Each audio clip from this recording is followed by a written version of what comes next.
Hey everyone, welcome to the channel. My name is Spencer and you're watching Cornfield Commando. Before we start shooting and we get to the fun range content I have planned for this channel, I wanted to cover the 4 universal rules of firearm safety. The reason I want to cover the 4 rules of firearm safety is because I want this video to be the cornerstone of my channel so that you guys know whenever I'm on the range what my priorities are to make sure everybody is firing these guns and having a good time safely. I also want this video to be used as a reference for people to share with their friends. Say you're bringing a friend out to the range for the first time. They don't know a whole lot about guns or the firearm safety rules. You can send this video to them prior to going to the range so they have a good idea of what is expected safety-wise for them when they start picking up and handling firearms. So without wasting much more of your guys' time, let's get into the 4 rules of firearm safety.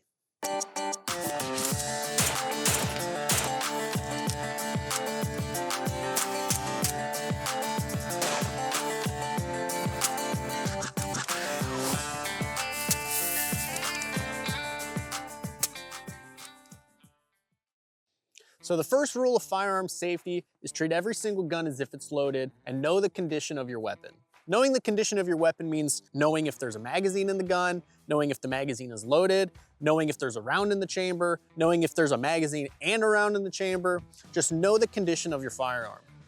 Has this ever happened to you before where you're at the range and your buddy hands you a gun and he says, "Oh, don't worry, it's not loaded." But then you take the gun, you rack the slide, and a round goes flying out. Well, that's an example of not knowing the condition of your firearm and why it's very important to treat every single gun as if it's loaded. And it happens to everybody, even happens to me. Watch this video of when me and my brother were at the range the other day filming content for my intro.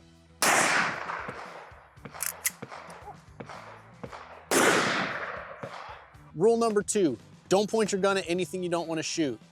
Pretty simple. If you don't want a hole in it, don't point your gun at it. That includes hands, feet, arms, shit, your family dog. If you're not willing to kill or destroy it, don't point your gun at it. So I have this 3D printed training firearm that I'll be using so I can go ahead and do a whole bunch of dumb shit with this and not be putting anybody in actual danger. So what do I mean by don't point your gun at anything you don't intend to destroy? Well, that one should be pretty self-explanatory, but I'll go ahead and give you guys some examples of what I see at the range. Pretty common one that I see with handguns and new shooters is this. What they will do, I'll come up and show you guys a little bit closer, is when they are shooting, their thumb can't quite reach that magazine release. So they'll index the gun to give themselves a little bit more room, press it, drop the mag. Well, the problem with that is, say this is my firing line and I'm shooting. If you're next to me, here, we'll pretend you're the shooter in the lane next to me, okay? So I'm shooting, I'm out of ammo, and then I index my gun to release the magazine. Well, that muzzle's pointed straight at you. Now, if I were you, I wouldn't be very happy to see that. So rule number 3, if you will have a gun in your hand, make sure your finger is off the trigger, high up on that sliding frame until you are on target and have made the decision to fire. Hey, so future Spencer here. I was just sitting here editing that footage from earlier today when I realized my entire section on rule number 3, keeping your finger off the trigger until you're ready to shoot, didn't exist. I must have gone up to the camera when it was already recording and hit the button and then stopped the recording and did my whole spiel. I guess that's just some growing pains of starting out with YouTube and video making. So I just wanted to cover everything that I went over real quick over here. So keeping your finger off the trigger until you're ready to shoot. I like to keep my finger high up on the frame or slide of the gun, whatever you're comfortable with, just keeping it well out of that trigger guard there. So, you know, if you were to trip and fall and you reflexively, you know, just gripped really hard, you don't accidentally slip that finger into the trigger guard and onto the trigger. There's a really good example of this that I mentioned in the video the first time. So there's this scene from a movie called World War Z, and if you haven't seen it, I think it's a really good example of why trigger discipline is so important. I'll show you a little bit of the clip that I'm talking about.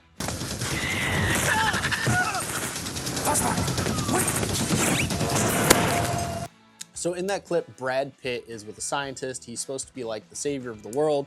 They hand the dude a gun. He has no trigger discipline and slips, and well, you saw how that ended.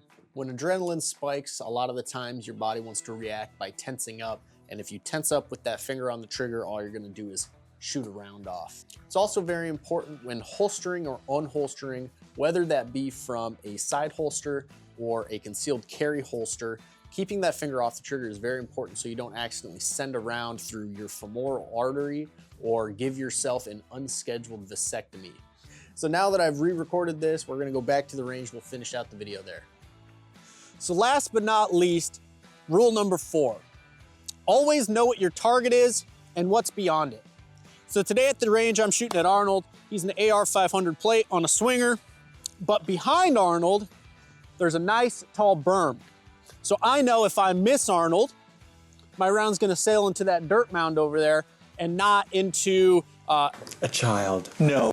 Not only should you know what your target is and what's beyond it, you should also know what's in front of your target and to the sides. So ricochet and spalling is a real thing. When a round hits, it doesn't just drop to the floor. That round is going to explode and shrapnel is going to shoot off on other sides if you're shooting at steel. If you're not shooting at steel and you're in a self-defense situation, for example, and you are shooting at somebody and you're shooting at something a little bit more squishy, if you're using a too powerful round or a non-defensive round, a lot of times your round is going to over-penetrate your target. So for example, if your choice of a home defense weapon is a .308 battle rifle and you shoot a bad guy in the middle of the night, well, you may have just accidentally sent a round through your neighbor's house as well. So that's it, 4 universal rules of firearm safety. So go over them briefly one more time. Always treat every single gun as if it's loaded. Never point a gun at anything you don't intend to destroy. Keep your finger off the trigger till you're ready to shoot and know what your target is and what's beyond it. Universal firearm rules are redundant to each other, meaning to have catastrophic injury, to kill somebody, you need to break more than one of them. Even if you have a negligent discharge because your finger's on the trigger, if your gun's pointed in a safe direction, you're not gonna hurt anybody, but you still had a negligent discharge. Shame. Knowing these rules and following these rules is the difference between having a fun, great range day or a range day that ends like this. I just fucking shot myself. I really hope you enjoyed this video, and if you did, like and subscribe, comment down below what the worst, most atrocious gun safety violation you've ever seen at the range is. Stay tuned for more content. See you guys next time.